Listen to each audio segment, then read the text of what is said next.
استغفر الله العظيم استغفر الله العظيم استغفر الله العظيم الذي لا اله الا هو الحي القيوم واتوب اليه.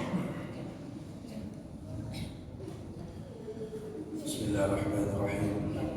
الفاتحه بالقبول وتم النزول المؤمن وصالح الشيخ الطاهره حبايتنا في الدين والدنيا والاخره في شر الديار من خير لنا ولوالدينا ولأولادنا ومشايخنا والمؤمنين والمؤمنات خصوصا للمسلمين الحبيب عبد الله بن علي محمد محمد بن زيد الابشي والعلامه بن المحسن بن الهند والصحيح هذه البلده الشريف حبيب بن احمد الصديق وخصوصا من جدنا ابي محمد بعض ابي محمد زيد بعض ابي محمد بن قاسم هاشم والعلامه على حبيب محمد بن زيد بن عبد المشيخ بكر بن زيد شيخي وروحي الحبيب هذا رحم المصلين للحمد وأهلنا وأصلافنا ورجالنا وشيوخنا وأعضاؤنا وصالحون أن الله يدخلنا بنيتهم وأعمالنا في أعمالهم وأخلاقنا في أخلاقهم ولحظهم وحق نية صالحة في المعافية من خيرات الدنيا والآخرة وإلى حضرة النبي محمد صلى الله عليه وسلم. الفاتحة. أعوذ بالله من الشيطان الرجيم. بسم الله الرحمن الرحيم. الحمد لله رب العالمين الرحمن الرحيم مالك يوم الدين إياك نعبد وإياك نستعين اهدنا الصراط المستقيم صراط الذين أنعمت عليهم غير المغضوب عليهم ولا الضالين آمين. بسم الله الرحمن الرحيم. السلام عليكم ورحمة الله وبركاته. الحمد لله والصلاة والسلام على رسول الله سيدنا ومولانا محمد بن عبد الله وعلى آله وصحبه ومن والاه.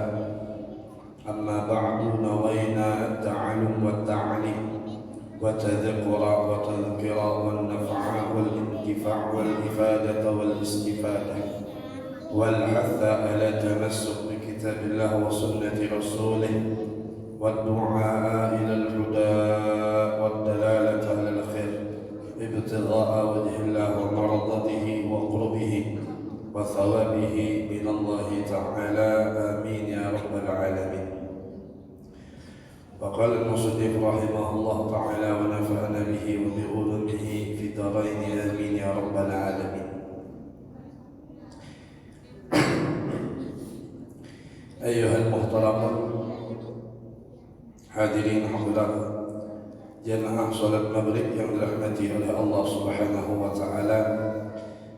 Alhamdulillah, kita bersyukur kepada Allah Subhanahu wa taala masih bisa diberikan melalui taufik dan hidayah oleh Allah sehingga bisa bersama-sama berada di dalam masjid yang mulia ini, yang mana tadi sudah kita laksanakan daripada sholat berjamaah, salah satu kewajiban yang diwajibkan oleh Allah kepada setiap muslim.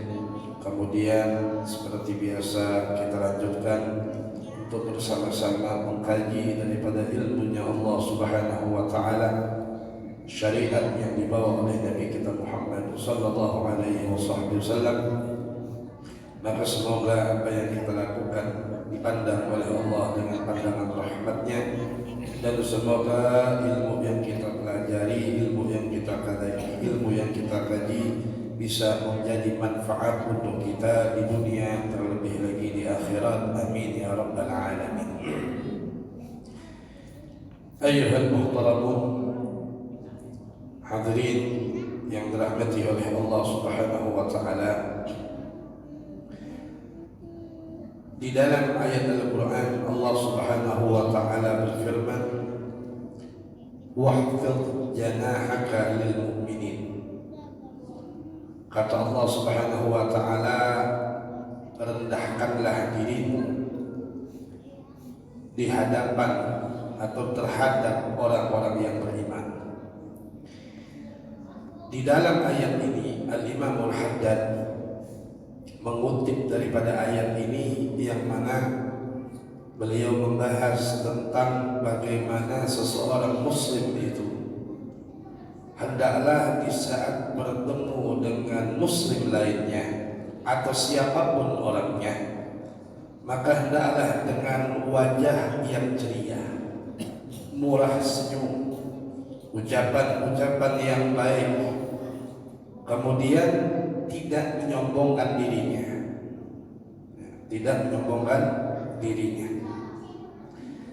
Sebab muka atau menampakkan wajah yang ceria itu maka akan menyenangkan hati daripada orang yang bertemu dengannya. Dan ucapan-ucapan yang lembut dan baik maka itu akan membuat senang bagi pendengarnya. Di dalam hadis juga Nabi SAW menyatakan di dalam sabdanya, la tahqiranna minal ma'rufi syai'an walau an talqa akhaka biwajhin tariqin. Kata Nabi SAW, janganlah engkau meremehkan, menganggap hal yang biasa, la tahqiranna minal ma'ruf, yaitu nilai sebuah kebaikan, sesuatu kebaikan apapun jangan kalian anggap itu remeh. Walau antalqa akhaka biwajhin taliqin, walaupun hanya dengan menampakkan wajah yang ceria, menampakkan senyum di saat engkau bertemu dengan saudara muslim engkau atau siapapun orangnya yang kau temui, menampakkan dengan senyum, maka jangan dianggap perkara itu remeh. Jangan dianggap perkara itu remeh, karena perkara setiap kebaikan apapun bisa saja di situ terdapat ridhonya Allah. Kita kadang-kala bahkan tidak menyangka bahwasanya kebaikan yang kita lakukan, yang kita anggap sepele, ternyata nanti di akhirat pahalanya luar biasa. Bahkan kita bingung kebaikan apa yang kita lakukan. Ternyata hanya dengan senyum kepada seseorang yang di saat bertemu dengan kita, maka di situ nilainya bisa seperti itu di sisi Allah Subhanahu wa Ta'ala. Begitu juga di dalam pembicaraan. Bahkan Nabi mengatakan al-kalimatut thayyibat shadaqatun. Pembicaraan yang baik, ramah, itu adalah shadaqatun, termasuk kategori sedekah. Tapi ini jangan dianggap, kadang-kadang kan sebagian orang sedekah itu kalimatnya global. Jadi kalau kebaikan apapun, kebaikan apapun itu bisa masuk dalam kategori sedekah. Seperti kita membantu dengan kekuatannya kita atau dengan segala macam, itu termasuk sedekah. Tapi kalau bicara bicara harta, maka itu pasti kalimatnya nafkah. Lihat saja dalam Al-Quran. Jadi artinya di saat berbicara dalam urusan harta, maka kalimat dalam Al-Quran jarang membicarakan tentang sedekah, tetapi pasti kalimatnya nafkah di situ. Infak, infak, kemudian nafkah, itu bicara harta. Jadi jangan dianggap di saat senyum itu sedekah, bicara yang baik itu sedekah. Jadi di saat di masjid, celengan masjid lewat kok disenyumin aja sedekah deh. Ini pemahaman yang kurang pas. Kemudian di dalam perjumpaan antara seorang muslim dengan saudaranya yang tadi, selain dia menampakkan wajah yang ceria, Maka di situ di satu sisi menandakan bahwasanya melaksanakan perintah Allah dan menjalankan daripada apa yang diajarkan oleh Nabi Muhammad.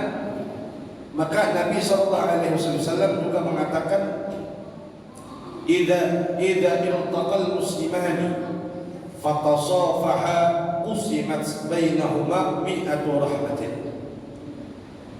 Apabila dua orang muslim bertemu, berjumpa,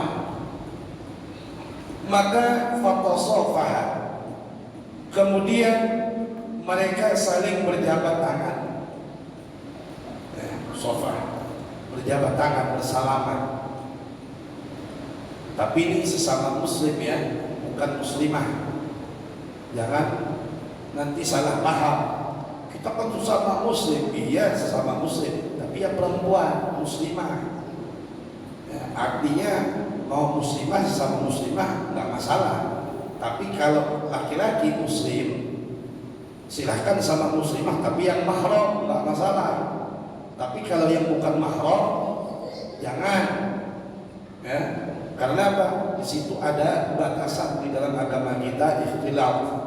Batasan antara laki-laki yang bukan mahram atau perempuan dengan laki-laki yang bukan mahram dilarang, apalagi sampai bersentuhan tersebut. Nah, ini kadang-kadang masyarakat muslim kita di hari lebaran kadang-kadang yang kebablasan dalam hal ini. Salaman terus, ya betul. Artinya setiap perbuatan itu ada aturan. Contoh, ya, memakai cincin itu hukumnya sunnah. Ajaran Nabi, iya ajaran Nabi. Tapi ada aturan di dalam memakai cincin. Ada, hanya di dalam riwayat hadis di dua jari saja, jari manis dan jari kelingking. Selain dari jari itu tidak ada anjuran di dalam sunnah. Nah, terus ada orang pakai cincin, naruhnya di jari jempol. Apa dapat pahala? Tidak dapat. Kenapa? Tidak sesuai dengan apa yang diajarkan oleh Nabi. Nah, begitu juga bersalaman, berjabat tangan dianjurkan. Tapi ada aturan, laki-laki sama laki-laki. Ya. Perempuan sesama perempuan, boleh laki dengan perempuan asalkan mereka mahram, nggak masalah.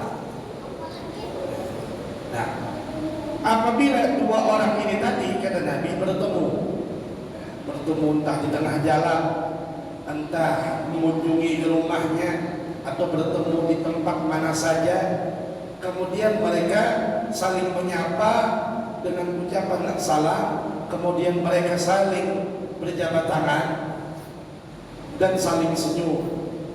Ya, bukan senyumnya sinis, bukan.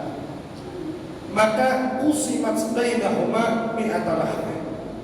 Maka Allah Subhanahu wa taala akan membagikan kepada keduanya tadi, di antara keduanya tadi 100 rahmat. Li aktsarihima bisyara. Tis'una li aktsarihima bisyara.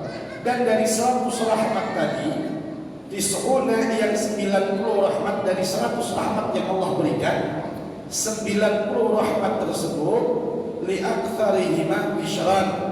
Allah berikan, Allah bagikan kepada yang lebih banyak menunjukkan rasa senang dan rasa bahagia di sana. Yang santai-santai aja 10 bagian kan 100 rahmat tadi. Yang 10 bagian yang biasa.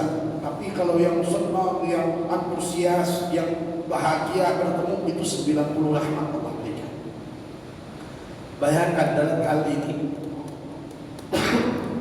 1 rahmat saja itu sudah cukup melepaskan seseorang hamba dari adab Allah. Ini 90 rahmat. Anggaplah yang paling ringan dan yang biasa aja ketemu 10 rahmat dia dapat bagian 10 rahmat. Kita lihatlah bagaimana di dalam sejarah bagaimana Nabi kita sallallahu alaihi wasallam.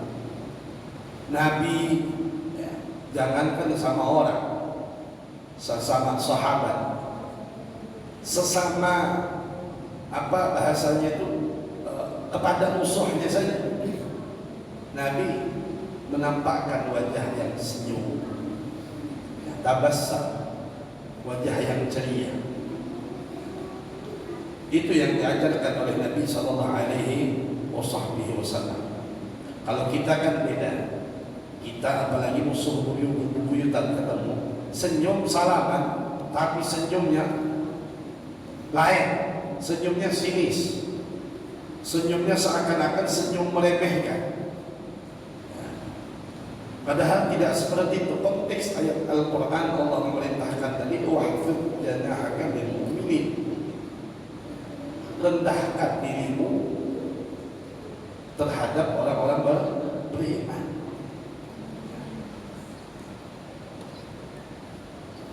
Bahkan bagi orang dikatakan kalimat jangan sekali-kali engkau mendiamkan atau menolak menyapa atau mengajak berbicara kepada orang dengan seorang muslim semata-mata untuk kepentingan pribadi. Artinya begini, untuk kepentingan pribadi, ya, kadang-kadang tadi ada sepemahaman sehingga aku tidak mau ngomong sama dia, ya, aku tidak mau ngomong sama dia, gara-gara tidak sepemahaman. Tidak sepemahaman ini dalam urusan konteksnya pribadi, beda dalam urusan agama. Ya, ini dalam urusan pribadi. Maka jangan sekali-kali kita mendiamkan perbuatan itu. Maksudnya mendiamkan itu hanya gara-gara urusan pribadinya tadi, sehingga tidak bertegur sapa, tidak saling bicara, bahkan di saat bertemu saling buang muka. Ya. Intinya kita kalau ingin mengikuti bagaimana yang dicontohkan oleh Nabi, ketemu orang tersebut senyum, sapa, urusannya tidak menyapa, urusannya dia. Jangan kita kurang ajar, kita ketemu papasan saya senyumin ditegur. Apa bahasa kita tuh tidak dihiraukan. Nanti ketemu sama, oh berarti sama. Ya, agama tidak seperti itu mengajarkan. Tetapi Nabi SAW mencontohkan mau bagaimanapun urusannya dia, itu urusannya dia. Intinya urusannya kita.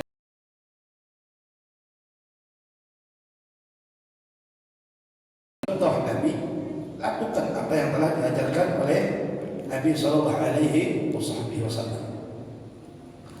Bahkan bagi seseorang yang sampai melakukan hal itu, maka dapat ancaman dari Nabi Muhammad sampai 3 hari tidak bertemu sapa hanya gara-gara urusan pribadi. Ya.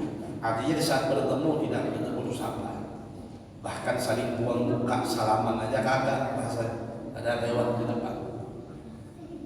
Kata Nabi, man hajara akhahu fawqa 3 adkhalahu Allahu nara illa an yatadarakahu bi rahmatihi. Barang siapa yang memutuskan hubungan dengan saudaranya lebih dari 3 hari, maka Allah akan memasukkan orang tersebut ke dalam neraka, kecuali Allah Subhanahu wa taala yatadarakahu bi rahmatihi, memberikan akan rahmatnya. Nah, kalimat di sini perlu dipahami juga. Ya.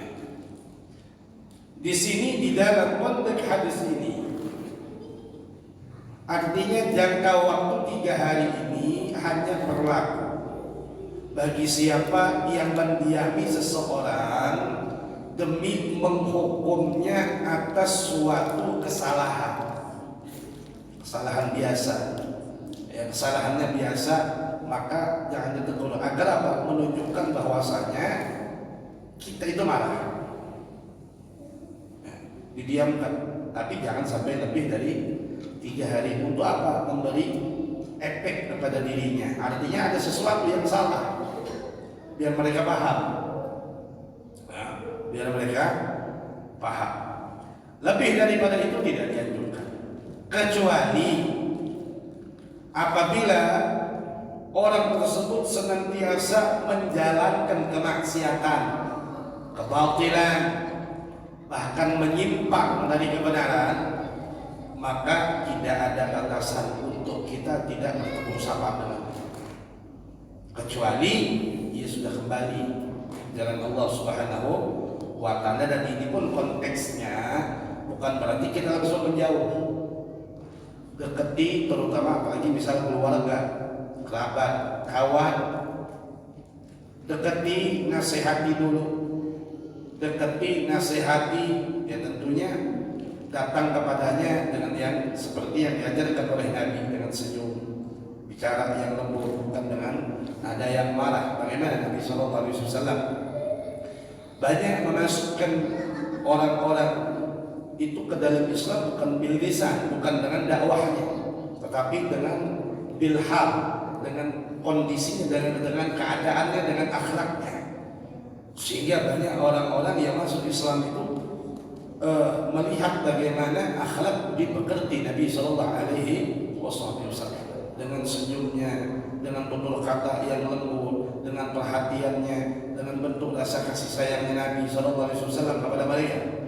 Nah, orang-orang seperti itu dulu kita lakukan, ditegur sekali, 2 kali, tapi kalau masih terus tidak mau mendengarkan nasihat, maka boleh kita meninggalkan. Maksudnya meninggalkan, sudah tinggalkan. Kenapa? Khawatirnya kita ikut terjerumus kepada dia, kepada perbuatannya. Lebih baik kita tinggalkan. Tapi konteksnya itu tadi, jangan langsung tinggalin. Enggak benar seperti itu. Nah, bicara seperti itu tadi, maka jangan sampai lebih dari 3 hari. Lebih dari 3 hari dilarang di dalam agama, dikategorikan sebagai orang yang telah memutus. Kemudian setelahnya Al-Imam Al-Haddad mewasiatkan hendaknya engkau menunjukkan kegembiraan atas segala peristiwa yang menyebabkan gembiranya kaum muslimin. Artinya di saat umat Islam bergembira, maka engkau juga harus menunjukkan sikap gembira engkau. Seperti di saat turunnya hujan di satu daerah yang di situ dalam keadaan kemarau, tiba-tiba turun hujan, senang orang, maka engkau juga senang. Kemudian kemenangan kaum muslimin atas orang-orang kafir atau orang-orang zalim, sebagaimana yang terjadi sekarang kondisi di Palestina. Dan sebaliknya, hendaknya engkau bersedih dan prihatin atau perhatian kepada umat muslim yang di saat tertimpa musibah, bala. Jangan seakan-akan ada keluarganya di sana.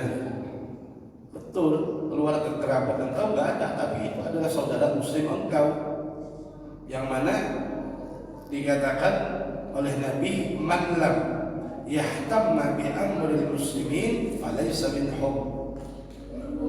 Barang siapa yang tidak peduli, tidak memperhatikan, acuh perkara-perkara kaum muslimin, urusan-urusan kaum muslimin, falaysa minhum, maka orang tersebut bukan dari golongan muslim, kata Nabi, bukan dari golongan mereka. Makanya posisi kita sebagaimana kondisi saudara muslim kita, atau di mana saja yang tertimpa musibah, yang tertimpa bencana, maka ada perhatian terhadap perkara-perkara mereka. Jangan acuh sama sekali. Nah, kita ini kadang-kala jangankan yang jauh, dekat rumah aja kadang-kala acuh. Kadang-kala dekat rumah aja acuh. Wah, kadang-kala yang lebih parah lagi, keluarga saya sama keluarga saja acuh. Tidak tidak mau urus, tidak mau tidak mau tahu. Kasihan padahal mereka dalam kondisi tertimpa musibah bala. Kita kadang-kadang tidak menghawal sama sekali. Maka ini hati-hati orang-orang seperti, apalagi sampai malah bahasanya, setelah mereka tertimpa musibah, malah yang terjadi mensyukuri atas musibah tersebut kepada mereka. Nah, ini lebih parah lagi.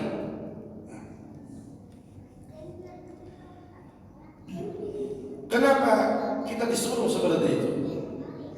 Sebab kata Nabi SAW, "Mathalul mu'minin fi tawaddihim wa ta'atufihim mithlul jasadil wahidi idza ishtaqa minhu 'udwan tada'a lahu sa'irul jasadi bil huma was sahar." Perumpamaan orang mukmin, perumpamaan orang-orang yang beriman di dalam mereka berkasih sayang, di dalam mereka kesetia kawanan, itu seperti laksana antara anggota tubuh yang satu dengan anggota tubuh yang lain. Apabila salah satu anggota mengeluh karena sakit, maka seluruh anggota tubuh yang lainnya menunjukkan kesetia kawanan mereka dalam bentuk demam, panas, atau perkara-perkara yang lain. Kaki yang sakit, kaki yang terluka, mata yang berlinang menangis, mulut yang berbicara sakit, aduh, dan lain sebagainya. Kemudian timbul demam, sakit, padahal yang sakit cuman kakinya yang kena. Maka kata Nabi, laksana seperti itu seharusnya orang mukmin, bukan acuh. Karena apa? Satu kesatuan mereka, ya, satu kesatuan. Nah, kalau sudah sakit, coba lihat, kalau sudah sakit maka guring susah. Padahal yang nyut-nyut misalnya sakit gigi, yang sakit gigi kok mata nggak bisa pejam, iya kan? Kenapa? Menunjukkan kesetia kawanan, menunjukkan kepedulian kepada saudaranya. Walaupun si mata nggak sakit, yang sakit itu gigi, tapi si mata bagaimana perhatiannya memperhatikan kepada saudaranya. Mata gigi yang sakit, mata juga ikut tidak bisa tidur, sakit perhatiannya. Nah, seharusnya kata Nabi, seorang mukmin itu seperti itu. Bukan mereka asik tidur terlelap, sedangkan muslim lainnya dalam keadaan lapar.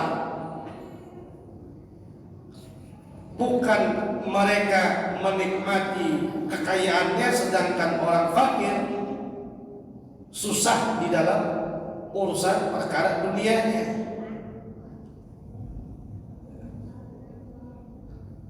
Dan di dalam hadis yang lain kata Nabi, idza asda ilaika muslimun ma'rufan fajazzihi biqawlihi minhu wa syukrihi wa mukafaati.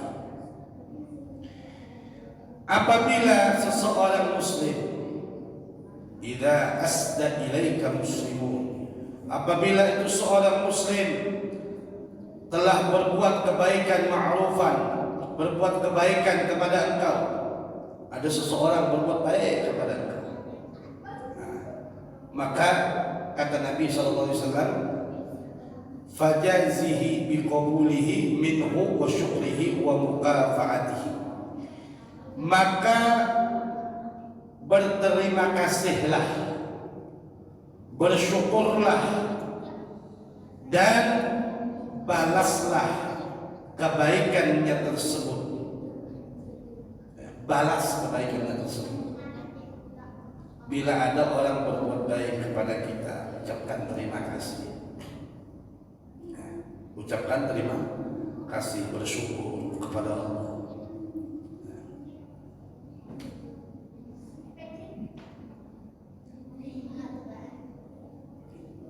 Jika engkau tidak mampu,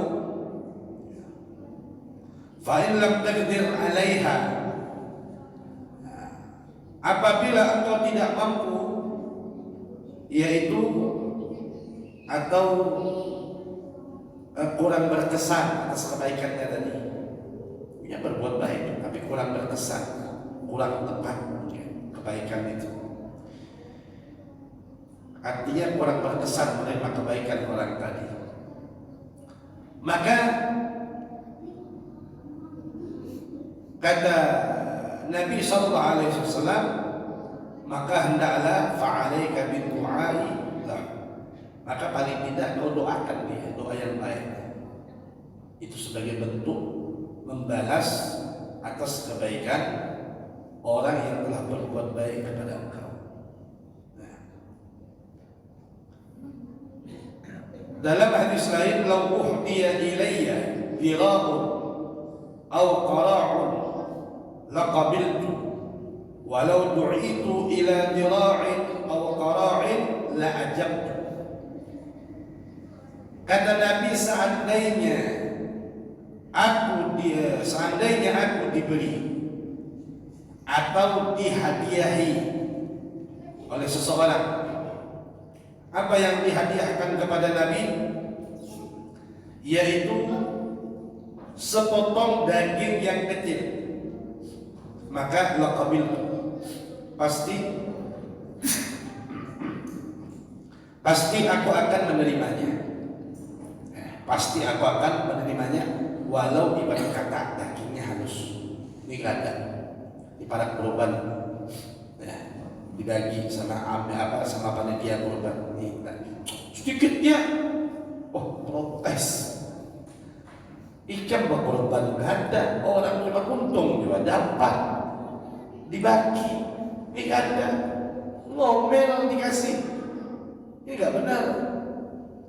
Artinya, kata Nabi, seandainya aku diberi atau dihadiahi seseorang walau hanya daging kecil, maka aku akan terima pemberian tersebut, walau du'itu ila dira'in aw qara'in la ajabtu. Dan seandainya aku dipanggil, diundang, ya, apa yang diundang makan dengan dihidangkan sepotong daging kecil, artinya makanan ke rumah kita kadang-kadang nih riwaknya, bahasanya ya. Ini kata Nabi, walaupun bahasanya sepotong daging yang kecil, maka la ajabtu, pasti aku akan memenuhi undangannya. Ini kita ada diundang makan, ditakuni uangnya apa, kadang-kadang cuma ya ikan kecil aja, patin moyak, bosan. Jangan seperti itu. Artinya setiap kebaikan orang nih, kebaikan orang undang kita. Kan kata Nabi tadi, jangan, artinya jika seseorang muslim berbuat baik kepada engkau, ucapkan terima kasih. Nah, kalau memang kita karena diundang tadi ada kesibukan, maka cukup doakan, mohon maaf, dengan tolak, dengan bahasa yang jangan sampai menyakiti perasaan orang yang mengundang kita tadi.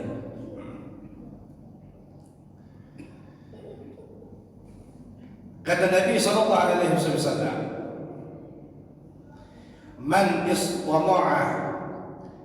istama'a ilaikum ma'rufan fakafi'uh. Siapa aja orangnya yang berbuat kebaikan kepada engkau, apapun kebaikan itu bentuknya tadi untuk engkau, maka berilah imbalan atas kebaikan itu. Beri imbalan atas kebaikan itu, artinya kita Kita contoh lihat ulama-ulama dulu ya. Kalau ulama dulu kadang-kadang bukan kebaikan, fitnah. Seperti Al-Imam Ali Zainal Abidin dituduh mencuri ya, sama orang. Bagaimana beliau di saat melakukan sholat itu ditarik paksa sama orang karena orang ini merasa duitnya hilang. Di saat masuk masjid dia melakukan sholat, duitnya hilang, dan yang ia temukan Imam Ali Zainal Abidin ditarik, diarak di kampung, ini pencuri. Dia nggak tahu ini adalah Imam Ali Zainal Abidin, anak daripada Sayyidina Husain.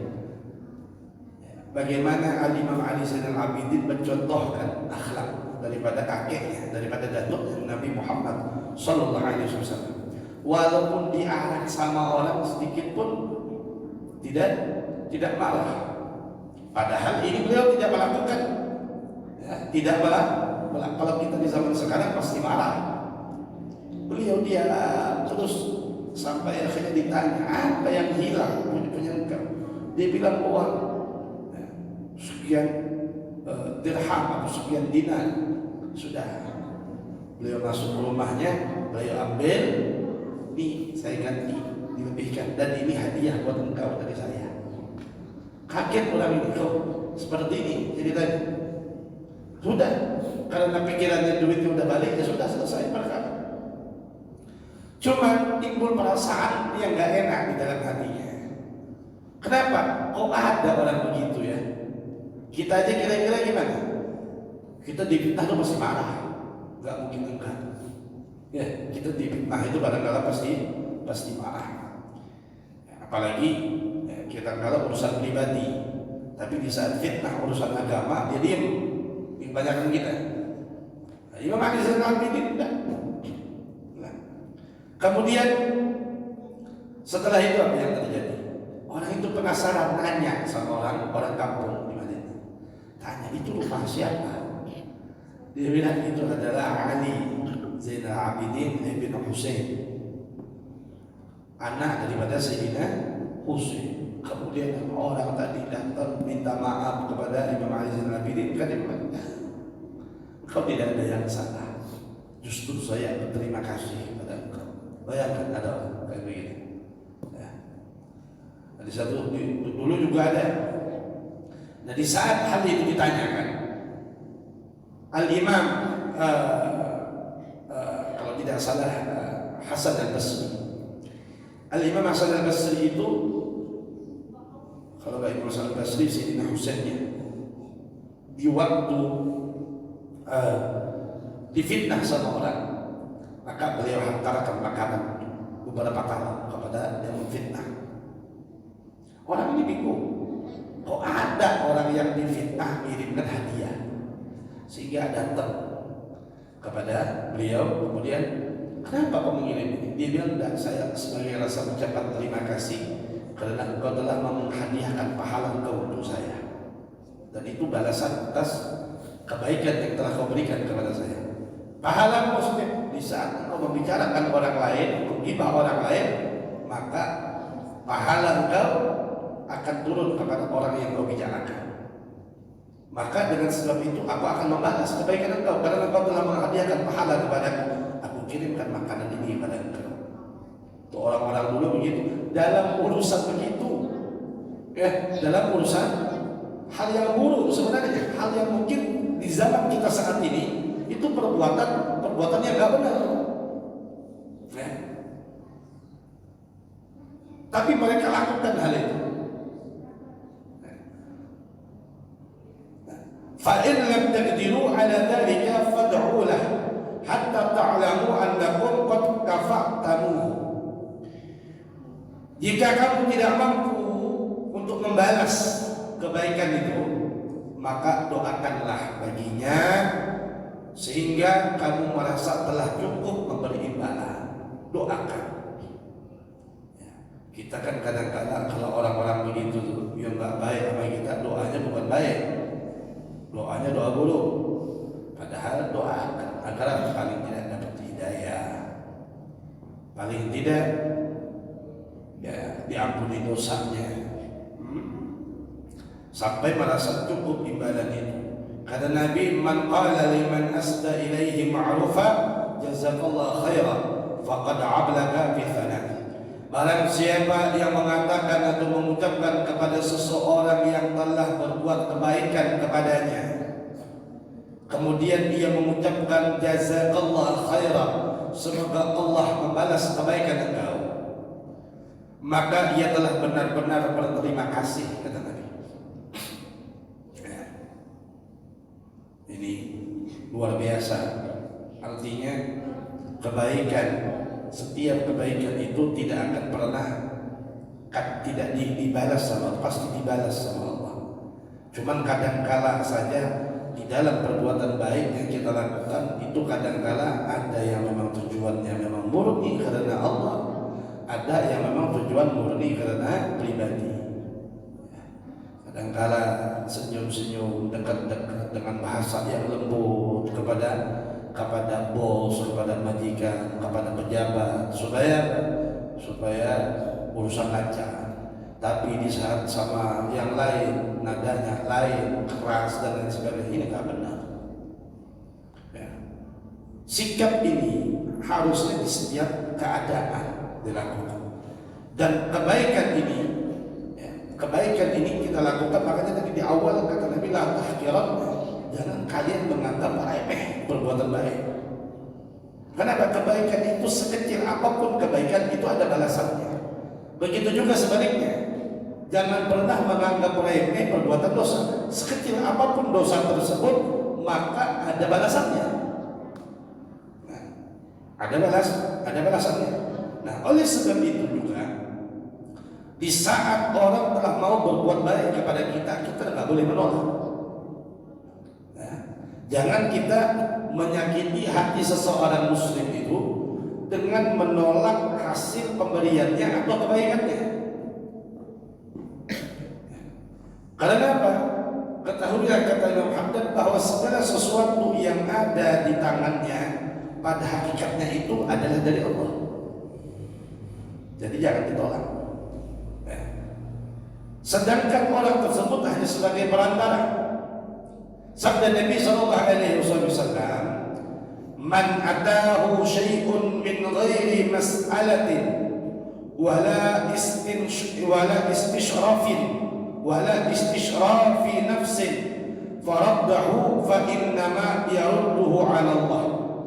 Barang siapa diberi sesuatu, man atahu syai'an min ghairi mas'alatin, sedangkan dia tanpa melakukan permintaan, artinya tidak berhajat, ya. Artinya memang murni ini orang memberi,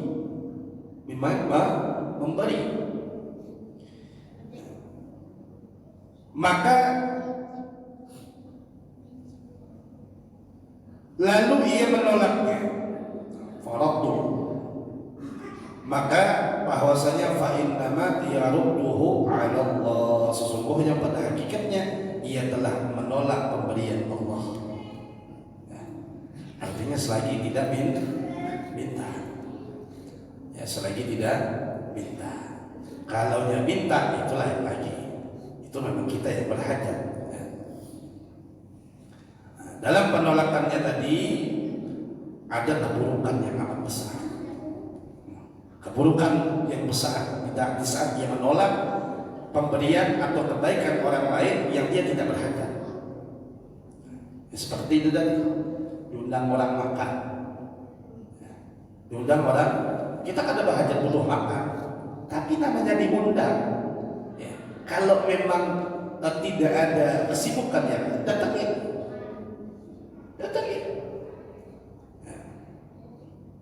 Kenapa? Di dalam penolakan itu terdapat sesuatu yang keburukan yang besar, yaitu menolak pemberian orang yang menolak pemberian orang, yaitu mengandung sifat keburukan. Sebab orang-orang awam biasanya selalu mengagungkan orang yang tidak mau menerima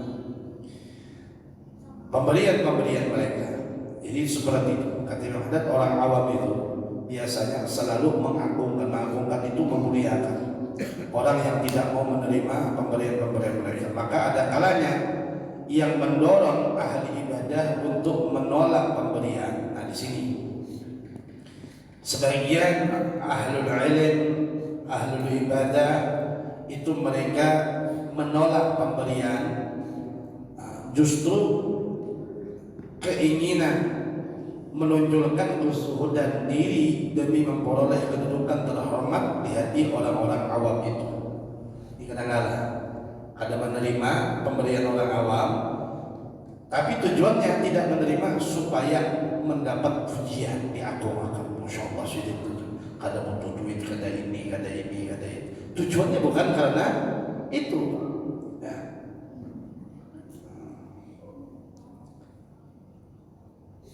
Namun dalam beberapa keadaan tertentu memang seseorang wajib menolak sesuatu pemberian apabila engkau mengetahui atau memperkirakan bahwa yang diberikannya itu merupakan sesuatu yang haram. Nah, mengetahui, jangan asal-asalan, maksud asal-asalan tebak-tebakan, sangka-sangkaan, ini nggak boleh juga. Artinya sesuatu yang haram, ataupun itu adalah dari harta zakat, disebabkan orang itu mengira engkau termasuk orang yang mustahik menerimanya, padahal kau tidak, maka tolak. Ini kadang terima juga, ini kadang-kadang diberi orang. Kalau engkau tidak mustahik, tolak, sampaikan. Dia mengira mungkin kita mustahik. Dilihat di rumah aja, makan duri, ngopi, ya kan? Kasihan orang itu kayaknya nggak ada kerjaan. Padahal usahanya di luar daerah, misal punya perkebunan sawit 20 hektar, tapi orang yang jarang kan makan guring dia di rumah, duit ada, iya loh. Dilihat, wah kalau lihat kayaknya kada bekerja itu orang itu, masukkan dalam daftar mustahil. Maka di saat sampai pemberian itu kepada engkau, maka tolak. Jangan aku ini cukup aja, aku mau kecukupan aja. Aku bukan mustahil, sampaikan hal itu. Jangan kau menerimanya. Kenapa? Hal itu sesuatu yang justru di saat kau menerimanya justru keburukan menimpa kepada engkau. Nah, di saat ada juga tadi, di saat pemberian tadi jangan ditolak, keburukan amat besar bagi yang menolak. Ada juga di saat memang tadi kita kadang meminta dan sesuatu yang kita yakini tadi bukan sesuatu hak orang lain. Orang ini murni berhadiah. Nah, hadirin yang dirahmati oleh Allah Subhanahu wa taala. Ya mungkin itu kiranya apa yang disampaikan mudah-mudahan bisa dipahami, dan semoga Allah Subhanahu wa taala selalu bisa memberikan tuntunan kepada kita, petunjuk kepada kita, sehingga kita selalu bisa mengikuti jalan yang telah diajarkan oleh Nabi Muhammad SAW kepada kita, dan kita bisa memberikan manfaat kepada muslimin wal muslimat, kepada saudara-saudara muslim kita. Dan semoga Allah Subhanahu wa taala terima setiap kebaikan yang kita lakukan, walaupun kebaikan tersebut kita anggap kecil. Mudah-mudahan Allah terima dan dibalas oleh Allah Subhanahu wa taala dengan pahala yang berlipat ganda. Amin ya rabbal alamin. Hadza minni wal 'afwu minkum. Assalamualaikum warahmatullahi wabarakatuh. Sirul Fatihah.